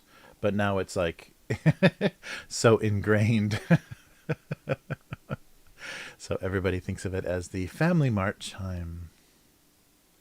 Oh, so Daisekyo is so melody chime number 1. Daisekyo is translates roughly to great success and prosperity. So the guy that wrote it named it Great Success and Prosperity. So every time the doorbell rings, you have great success and prosperity. And it's some guy trying to sell you insurance. That's funny. Yeah, I guess it's still available. Yeah, it's a real simple thing, isn't it? I don't know how old this blog post is, from 2015. Yeah, I'm sure a lot of that stuff. It's surprising. Some of the old electronic stores here still stock some pretty crazy stuff, like old fax machines and stuff. They haven't discontinued a lot of things that are kind of standard, Japanese electronics that people still buy. So old people still love fax machines. They don't know how they work, but they still love them. So fax machines still exist in Japan. Yeah, that's funny. Yeah, but you see some really odd stuff that I guess, people still want to be able to replace it. That's crazy. All right. Nice.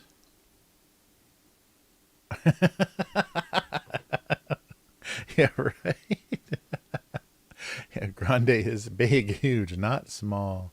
Yeah, that's the other weird thing too, is just like with clothing, they pushed the sizes, they skewed the sizes a little smaller. So there's no Trenta in Japan, like that giant crazy size, that double grande size, whatever. No, or maybe double venti size. They don't have any of that. And you can actually get what they have as the kid size. I forget what they call it, but the kid size is actually the tall in Japan.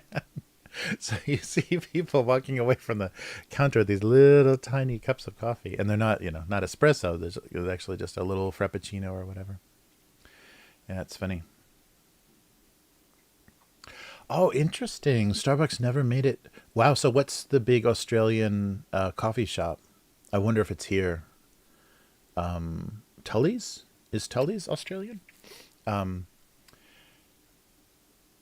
that's funny. Yeah, Starbucks is typewriters, right? Electric typewriters, electric word processors. Interesting. Yeah, I wonder what the yeah, I haven't been to Australia, so I don't know the what the common chain stores are. That's really funny though. Yeah, I wonder. I mean, the coffee is so bitter and it's crazy overpriced. So maybe Australian, like conversion to Australian dollars, it's just insane. Nobody would, take any of those prices seriously. So maybe they just couldn't do it. Oh man, that sucks. You did have a corporate takeover. Yeah, that was the most horrible thing. My university, like my undergraduate university time in Chicago, it was pre Starbucks. So it was domestic, coffee shops, coffee houses with sofas instead of, just a bunch of sofas scattered around and a bunch of like local paintings and live, performances, like live music and stuff, like old coffee shop style, old coffee house style coffee. And yeah, Starbucks came and just killed every single one of them, just slowly. They're all dead. So last time I was back in Chicago, all of the old coffee shops that I used to go to are completely gone. Ah, Gloria Jeans. Yeah, yeah. Well,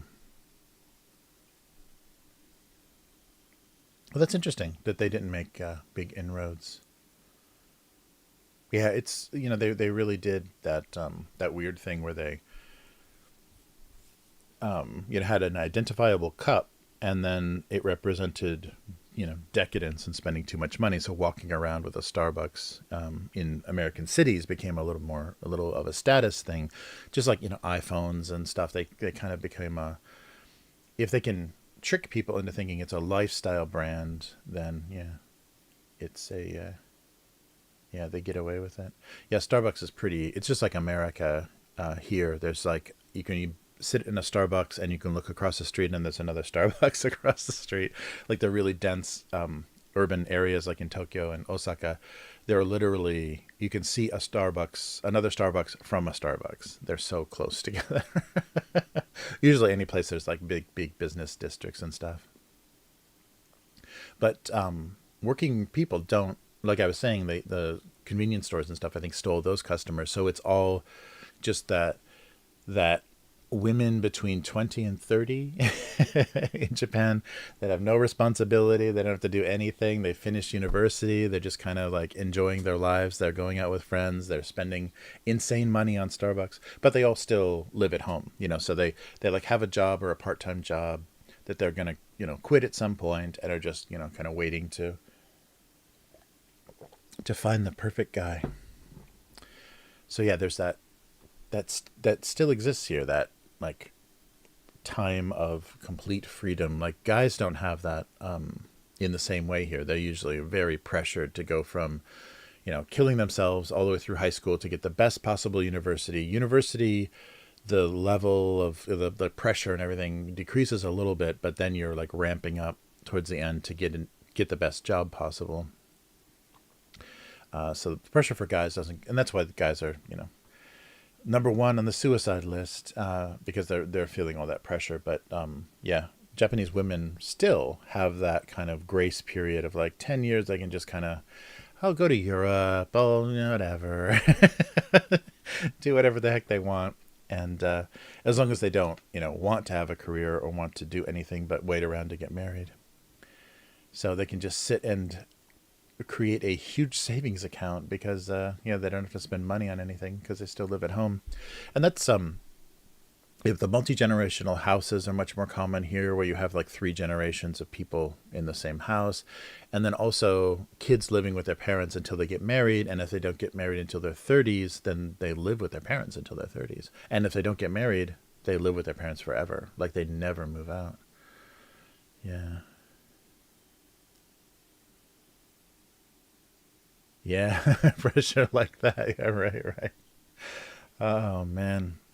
Yeah, it's really and the problem is too that the opportunities are disappearing here. So um, even the very talented, very intelligent, very motivated young guys don't end up with the same kind of high paying, very secure jobs. Then they'll go for the brand names. That's the weird thing here, is like brand and appearance is so important.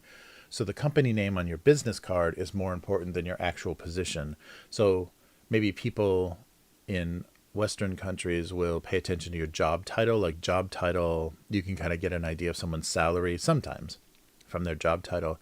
So the company is not super important, but here, Sony, Honda, Canon, whatever, like the big Japanese corporations are who you want to work for in whatever, if you're an engineer or whatever, you want to work for one of the big companies, and that's the that's the passport for getting a beautiful wife, right? So you work for a big Japanese corporation, and that's how you get the wife.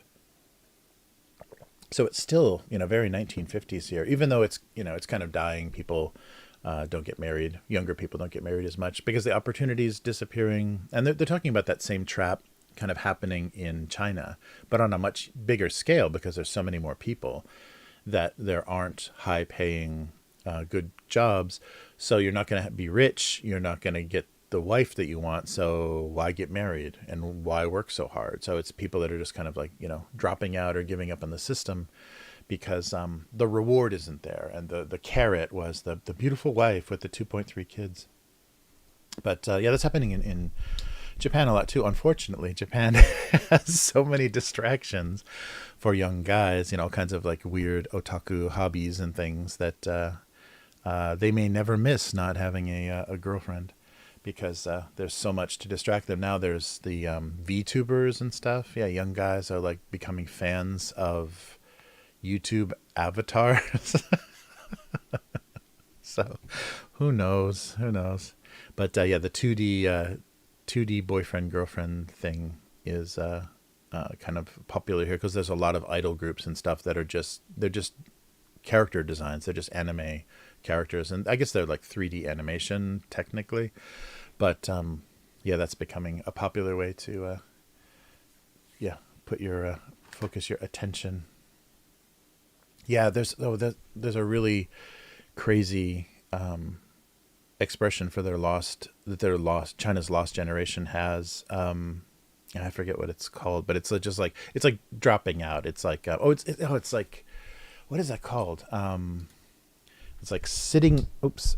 It's like let it rot, kind of like a sitting and rotting.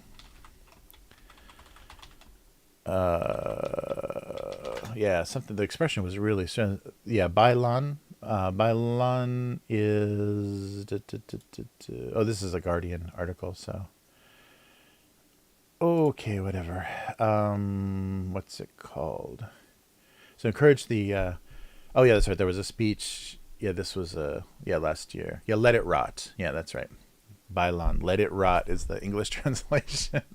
So yeah, it's just kids giving up, not caring about their appearance, not caring what they're doing. So it's even beyond that kind of neat, no education, employment, or training kind of style. 18% of young Chinese between 16 and 24 are jobless, the highest since record keeping began. Yeah, and so it's just giving up. Yeah, so popular phrases on social media to express the social emotion of the day. Interesting. Yeah, I thought that's dark. Let it rot. So they're just not impressed. And that's the thing. I think communism or a stronger federal government has to have the prizes. They've got to have the carrot and not just the stick, because you got to have a reason to work so hard. And if they can't give you that reason, then of course they're going to let it rot. Yeah, very interesting. Oh yeah, exactly. Oh, can I? I cannot draw kind of anime style very well. It's a very different aesthetic. My daughter can, which is crazy because she's kind of picked it up through osmosis. Like everything she watches basically is Japanese anime. But when she was just drawing as a little kid, she did the big eyes and the little mouth and the pointy chin, and like she did the whole thing just automatically. So that really freaked me out because my older daughter's an artist as well, and she does kind of more anime inspired stuff, but it's still her own style. But Western, it's just that the eye position, just that triangle, like the kind of relative distance of eyes and proportion of eyes, nose, and mouth that we kind of use to recognize people and stuff. It's just different enough in Asia that it's confusing. Like, I'm starting to actually see how Asian people see white people, because I don't see as many white faces, especially during the pandemic. I don't see as many white faces. So white people's faces are looking very small, very small and very pointy. And so it's just, an aesthetic. So for me, I can probably tell Asian people apart more easily than I could when I lived in America, just because I'm more sensitive to the different types of faces. But probably because I've noticed I've had trouble with actors, Western actors, like Hollywood people, for not being able to tell them apart. Like, if they're similar enough, they're starting to blend together. So I'm getting reversed racist on myself. Yeah. I'm seeing, but it's just a thing. Like, faces have a different proportion, and it's a weird thing, but there's some like truth to it. So when people say I can't tell black people apart, I can't tell Latino people apart, I can't tell Asian people apart, it's because of the facial differences, and what you're exposed to. If you see those kinds of faces more often, then you're not going to have that kind of blindness to it. But it's really funny. It's a really strange thing. And the smell, I forget how Western people smell too. Oof. When the tourists come here, especially the people. Okay, people, I know like there's a lot of controversy with aluminum and deodorant and all, but just get some antiperspirant that works. That's all. If you're going to travel to another country, just buy something that works. You only have to wear it when you're here, but oh my God, the like weird greasy onion smell of Western people is pretty crazy. Yeah, it's really crazy. Yeah, I read something about that style, the big eye style, was actually just like a lot of things in Japan, the religion and a lot of aesthetics, design aesthetics and things. It's imported. So they said that in the 20s and 30s, I think, it may have even been earlier than that, German dolls were very popular in Japan. And German dolls have that facial proportion of anime. And this is like, pre-anime. So that what became the cute aesthetic. I'm not sure if there's like a specific German doll, but they said that was a huge influence on the look of the kind of the kawaii look of and I guess it was just a specific kind of doll. But it had this weird facial aesthetic that really became popular here and was an influence on that design. Yeah, but of course that's also like through a Japanese filter, so it becomes Japanified. Yeah, I can't find any good examples of that. So maybe even earlier. But yeah, I don't know. I didn't, and the article didn't have any good depictions of that either. The thing I was reading didn't have any illustrations. So I'm curious. I'd like to see some of those examples and see what they're talking about, because I can't imagine. I mean, baby dolls have proportionally bigger eyes, but they don't have that crazy saucer shaped, eye shape. Crazy.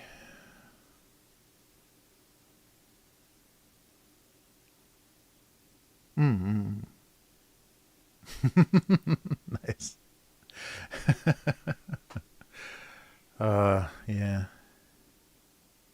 Yeah, Plexus, yeah, I think you're right. Employment rates after AI has learned to do everything. Yeah, a lot of the, like technical writing and stuff, like people writing instruction manuals and things, it's going to get weird. It's going to get, and the thing I thought was interesting is somebody on a blog was talking about, there's somebody made an app using like ChatGPT that you can feed it a PDF. You can just say, learn this PDF, and the ChatGPT will just, whatever the process is, just kind of cache everything in that document, and then you can ask it with phrases instead of like having to search indexes and stuff for the rules of how to play a game. if you feed the rules of a board game into ChatGPT, then you can just ask it questions about how to play. So learning to play a game doesn't mean reading a rule book. It just means like you just ask a series of questions to figure out how to set up a game. How do you move? How do turns work? What are these cards for? And you can just have that fed back to you. So that'll be interesting. Instruction manuals and things like that may be much more interactive in the future if you just have, something that you can query instead of having this like volume that you have to access. Yeah, that's crazy. Yeah, it's funny. Oh, so Plexus says, I'm on the bleeding edge with this at work. It is a lot better than most people realize. OpenAI is forecasting super intelligence within the decade. Wow. At work, I've integrated ChatGPT 4 to automatically set up automations for our EPR software based on, oh, that's right. Yeah. Based on user text descriptions, for example, send SMS alerts if something is running late or by X number of days. Oh, wow. That's very cool. That was another thing that they were talking about is AI writing software that may make software much more accessible. So it might hurt low level programmers too, because you can get AI to write simple scripts and software for you. Just tell it what you want it to do, and it'll give you something. I mean, who knows security wise and everything, how safe it is. But yeah, so a lot of different aspects are going to be influenced. But yeah, I think there's definitely interesting ways to that's going to change how we do things. I also saw something. This isn't really AI related, but somebody saying that the free ride of social media is over. So that this rebranding of Twitter and basically people realizing this stuff can't last forever and it costs money. Like Twitter is expensive, and that's why they're starting to limit like the bandwidth and server space of Twitter is expensive. And they, a contract ended, I think, with Amazon or whoever was doing their back end. And so they renegotiated something, probably didn't get such a good deal. And then they're limiting the number of tweets you read and post because they're trying to save money. So, yeah. Oh, yeah, yeah. Like, yeah, the Reddit protests, that's right. So, yeah, things are becoming, they're realizing the actual cost of these things. And so what the blog post was saying is we're going to go back to like the 90s, like 90s, early 2000s internet, where it's basically pay to play. You're going to have to, you had to, there weren't like free, I guess there was, like Angel Fire and whatever, what was it, GeoCities. There were free websites, but for the most part, if you wanted a decent website, you paid money. You paid for server space, you paid for an account, you paid for a domain name to set up a website. And so to be on the internet, you're basically paying to access. So they're saying that we're probably going to be going back to those days where you're going to have to pay to be involved in social media. It's just not going to be this free thing that's open for all and offered for everybody. That it's going to be, communities with memberships and things. So yeah, it'll be different. So that, kind of the death of this this town square, this digital town square where everyone can tell you you're an asshole. Yeah, nice while it lasted, says dude. Yeah, yeah. So that'll be interesting because I think the effect it's going to have is then people will buy into their own bubble. You'll basically just spend your money on the opinion you want to hear parroted back to you. And so you're going to subscribe to a group or some kind of service that's just going to tell you how wonderful, your beliefs are. So yeah, a little bit strange. But yeah, it'll be interesting to see that shift. And it's too bad that they didn't figure out how to keep, how to come up with an ad model or something that was going to support that system. Because once things start to close down, it's going to get weird. Maybe people will get less afraid of each other then, though, because I think people were shocked by how caustic and angry, all the death threats and everything that can be generated on social media. If that kind of shuts down and you just like access your little safe corner of the world, that stuff will stop, and people won't feel so targeted or whatever. I don't know if that's going to be a good thing or not. But Plexus, that's really cool. That's really interesting. Yeah, right now it's great. AI tools for software development make us way more productive. Just interesting how long this golden period lasts until AI can just say, okay, why don't you stay home? We'll take it from here. Yeah, right. I think yeah, technology always seems to have that. It's like, yeah, things are really good right now, but yeah, it's eventually going to change. And I think that's the same. I mean, well, I guess no, not yet. They have the cheap AI, kind of art generation stuff. It's getting better and better. It's still stealing people's work and just like recombining it and spitting it out. But tools, Photoshop and a lot of the bigger graphics programs are incorporating AI for doing different things. So I think it will be an interesting tool. I saw somebody on YouTube do a video where they were doing a digital painting of, like, I think boxers, and they were using AI to generate portions of the digital painting and then compositing them, and they were kind of doing these weird iterations where they were asking for kind of different things and having to play around with the prompts to get exactly what they wanted, and then putting these things back together. And it was a very cohesive, very, like, it didn't look like that. It didn't look like it was kind of like Frankenstein together, the way that his technique worked. So it was interesting. So yeah, AI is going to offer some interesting tools, and definitely like time saving. I think, like Plexus is saying, the very time saving, and you get better effects faster and stuff, more effect faster. So dude may not be afraid of ghosts, but the future scares me. Nice. Oh no, yeah, I haven't tried. Yeah, Stable Diffusion.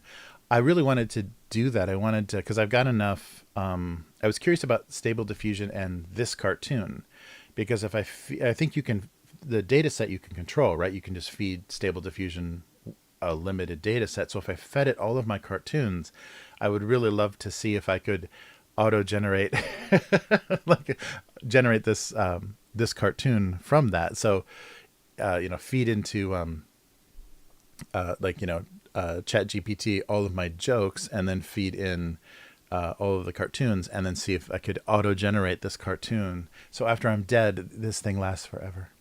That would be very funny. Nice. So yeah, if you're running a computer, it's incredible what it can do, especially when you know how to use it. It gets, so depth map inputs of an environment, then you ask to texture. Oh wow. No, I'll have to try Stable Diffusion. I haven't played around with that enough. I saw the I think that's what they were using. The Corridor Crew guys were doing like they were trying to turn video into like anime style stuff. So they were shooting video of themselves and then trying to turn it into anime looking animation, and I think that's what they were using. That's cool. Yeah, I'll have to check that out, Plexus.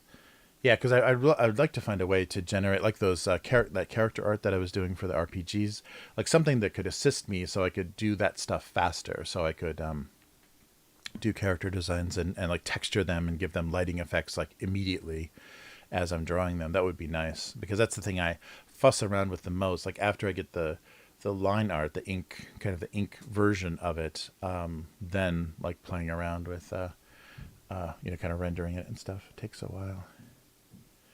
All right. Oh, it looks like it's 6:30, so I'm gonna have to local time. So I'm gonna have to end this. I gotta get my daughter to cram school. Yes, they have summer cram school here. But it's been great seeing everybody, and I apologize for it being later. So everyone in North America, sweet dreams, and Unknown Girl and Plexus, and Dude, of course. Good to see everybody in Countdown. Good to see you. Okay, just a sec. All right, that's the knock. So yeah, good to see everybody online. And True Help, yeah, True Help TV. Good to see you. And of course, Some Empty Friend was here from the very beginning. Very cool. But it's good to see you guys. And so everybody take care. And I'll definitely check out. I'm really curious about the Stable Diffusion software. See if I can learn it to some extent that it's actually helpful. All right. Yeah, so take care, everyone. And so abusecartoons.com is the website, and patreon.com/abusecartoons if you want to support what's going on here. And the website for the archive is gocomics.com/domestic abuse. So So thanks, everyone, and we'll see you again next week. Take care. Goodbye.